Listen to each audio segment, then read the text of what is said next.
just what I think of as you always want to have in your toolkit around learning, because it is critical to really have an understanding of what learning is to really be quite clear about different theories of learning. And this is always a sticking point, right? Because for classroom teachers, and I very much remember this coming out of my teacher ed program, all of the theory just seems like a bunch of hullabaloo. And that's because I'm being nice about my language on camera. But coming from New York, there are other words I might choose to use.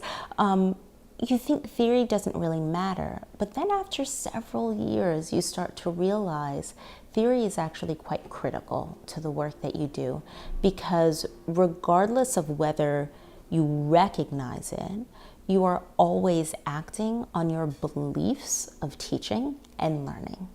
And so if you are clear about what are theories of learning that exist out there, and where do I see myself? Where do I align? Now, this doesn't mean that you have to believe in Piaget and that's all you believe in, and you don't believe anything is true about Skinner. Because even though as a progressive educator, I would like to believe like, oh, I would never follow Skinner. If I'm preparing a child for a test that I know is really important to whether they will get accepted to a high school, I'm going to use some very behaviorist style teaching, but I'm aware of that, right? And so that's the key, I'm aware of that.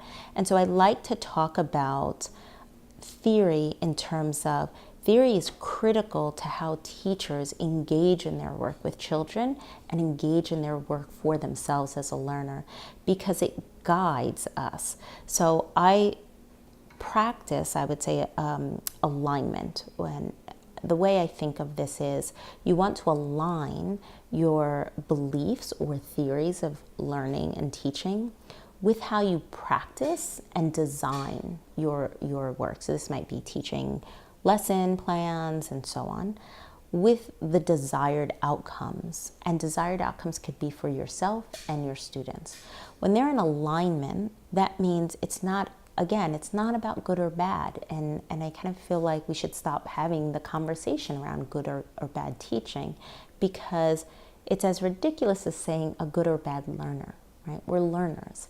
But what I could say is, why did this school fail to produce any outcomes, right? And that outcome might be student test scores, but the outcome might also be, the 21st century skill of creativity. And we're seeing that children are actually very good test takers, but really quite fragile. And when they are presented with an unknown quantity and asked to design a project, they really aren't able to accomplish that.